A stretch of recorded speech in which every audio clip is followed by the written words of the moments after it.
opposition's bogey after Elon Musk's tweet. You have turned around and responded. Others have turned around and responded. How would you answer this? Why is this being raised again and again? What's the problem with the electronic voting machines? Oh, there is no problem with the electronic voting machine, Anand. And the Election Commission has said that. And if you remember, it's the same cast of characters, these 13, 14 parties in 2017 had raised the bogey then. The Election Commission had challenged them to come and hack the EVMs. Nobody showed up. These are people who are extremely happy raising questions for which they want to give the answers, and they don't want to hear the answers from the Election Commission or indeed anybody technically associated with EVM. They were given multiple opportunities in 2017, Anand, to come and hack the EVMs, prove that the EVMs are unsafe, and they couldn't do it. They didn't do it because the EVMs are absolutely custom designed to be safe and secure. And indeed, EVMs are a process that started way back in the 90s. 1998, they were trialed. Then in 2004, in the election that the Congress party won, they were first time deployed in the country. Nobody complained about EVMs then. And it is only today when the Congress party has slumped to his third most successive defeat under Rahul Gandhi, and the people of India have given a third historic mandate to Prime Minister Narendra Modi ji, that suddenly they want to cook up these issues to distract their own base from introspecting about this third defeat under Rahul Gandhi. But why would a techie like Elon Musk? No, look, I think Elon Musk, let's for a minute dwell on Elon Musk and the sudden craze that the Congress party and their postdoctorate engineers have for Elon Musk's statement. Elon Musk has talked about a Puerto Rican election, and he has talked about EVMs in the US, and he has said that those are hackable, those are vulnerable to AI. And he's probably right, because those are machines that are sitting on a network. Those are absolutely very different machines compared to the EVMs in India. And they're the connected EVM to a CPU. Yes, and they are on the internet. They are connected. They have entry points. They are using general purpose processors, and our EVMs are absolutely custom designed to do this very simple job of having a control unit and a ballot box and logging 3,500 votes per EVM. And there is a physical security mechanism. There is a design for security aspect to the EVMs. And this has been, by the way, the point here is that the viewers need to know this has been ad nauseum discussed and explained by the EC to the same Congress party starting from 2017 onwards. Not yesterday, not day before yesterday. The same EVM, the same political parties have asked these questions, and the EC has answered this. They went to the Supreme Court. The Supreme Court has satisfied themselves of it. But today, when they have slumped to this third time defeat under Rahul Gandhi, they can't think of anything else to justify that defeat. So here comes the EVMs again, the poor old EVM. No, and not just that. These EVMs are not one or two. There are lakhs of them. Each unit is a separate unit. But then we just heard Shyam Prasad Meka, Congress leader, saying you load it, right? You connect it to a laptop to load the symbols, to code the symbols in. So how can it not be hacked then? Look, I mean, this is either deliberate ignorance or these are people pretending to have the facts to mislead the people. It's either one of these two scenarios. And I'm sorry for that so-called Congress leader. I mean, he must appraise himself for the facts before he comes on national TV and starts misinforming people. There is a control unit and there is a ballot unit to the EVM. There is a control unit that programs the ballot unit in terms of what are the symbols and what are the candidates.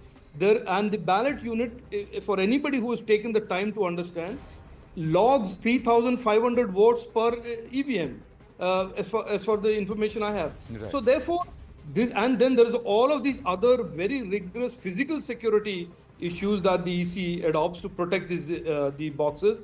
The fact is that the ballot unit cannot be tampered with because it is programmed once at the factory in a manner that it cannot be reprogrammed again. So these are, I mean, anybody who sort of even goes beneath the surface of these wild playing around by the Congress will find that it is absolutely misinformation and lies, as has been their want for the last 3 months. Let me also ask you, when they win elections, they don't say talk about it. When they lose elections, they talk about it. This also arised from what happened in northwest Mumbai with Ravindra Vaikar's win, Yes. and also the article that came in the Midday. Now, Midday has retracted. They said it can be charged with an OTP. Then they retracted the statement. A corrigendum was put about 24 hours later. Is this responsible or no, Anand, I think a lot of people today who are entering and wading into this conversation, including this newspaper in Bombay, are actually, sorry to say this, are actually calculating that people are ignorant. That there is, you can make up these stories about OTPs. This is not Zomato or Swiggy where you're ordering a Pani Puri where you get an OTP. This is not, this is an EVM.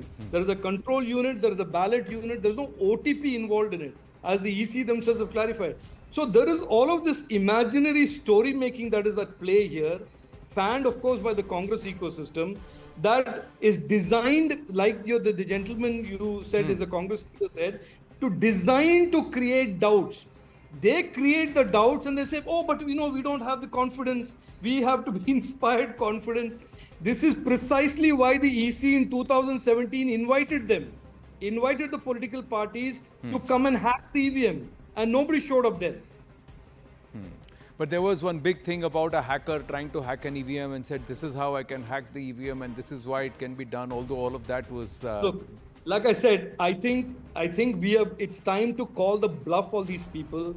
If they have facts, if they have evidence, they can go, elections are over, they can go to a court, they can present these facts in an election petition. I am a candidate who lost in Thiruvananthapuram. I would be happy to jump on the evidence that they have and allege that my opponent misused the EVM and hacked the EVM and won the election. If they have such facts, let them go to the court, file an election petition and say, here are the facts, here are the evidence. Instead of coming on national TV, going on Twitter and making these half-baked, irresponsible allegations that are designed to reduce trust in our electoral process. We are the world's largest democracy, Anand. The Right. world looks at us with great admiration, except for this group of people in the Congress who want to constantly pull down our democracy and our democratic process. The rest of the world looks at us with admiration. And it is precisely that the objective of the Congress is. I have to ask you this because this is just a development as soon as you agreed to join us and you've put on X your thoughts on this. Rahul Gandhi picking Rai Bareli and leaving Wayanad for Priyanka Vadra. Your thoughts there? Oh, look, anybody has the right to contest anywhere in the country, but I think it is an absolute, betrayal, an absolute terrible thing to do that you do not tell the people of Wayanad that you were going to contest in Rai Bareli. I mean, I think anybody with an iota of decency, with a modicum of decency and responsibility to the people that come out, queue up and vote for you, should have an obligation, should have the decency to tell the people of Wayanad, look, thank you for voting for me. I'm asking for your vote. But by the way, I'm also planning to abscond and go to Rai Bareli as soon as the results are out. I mean, this is something that anybody who have the courage and the dignity and the self-respect and most importantly, respecting the voters of Wayanad would have done. But this is the Congress party asking for self-respect, asking for respecting voters is obviously a far cry. I can only say this is shameful. And then to hoist another dynast as if there is no other option in the Congress party, but to put brother, sister, mother, grandmother, daughter, sister, uncle, as if that is the only option left, is, in my opinion, is as somebody who deeply is involved in Kerala politics and will continue to be so, I think this is shameful.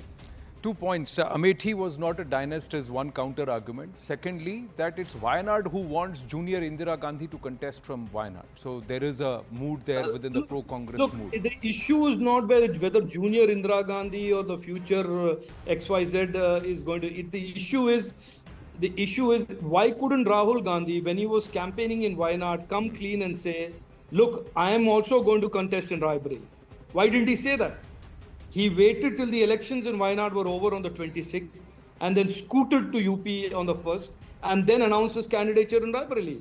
If you're so confident about people's support for you, you would not do that. You would not skulk away and announce this like this. If you are so confident about your standing in Wayanad and Rai Bareli, you would tell the people of Wayanad when you were campaigning that, look, I am asking for your vote, but I am also going to go contest in Raebareli. But No, you didn't do that.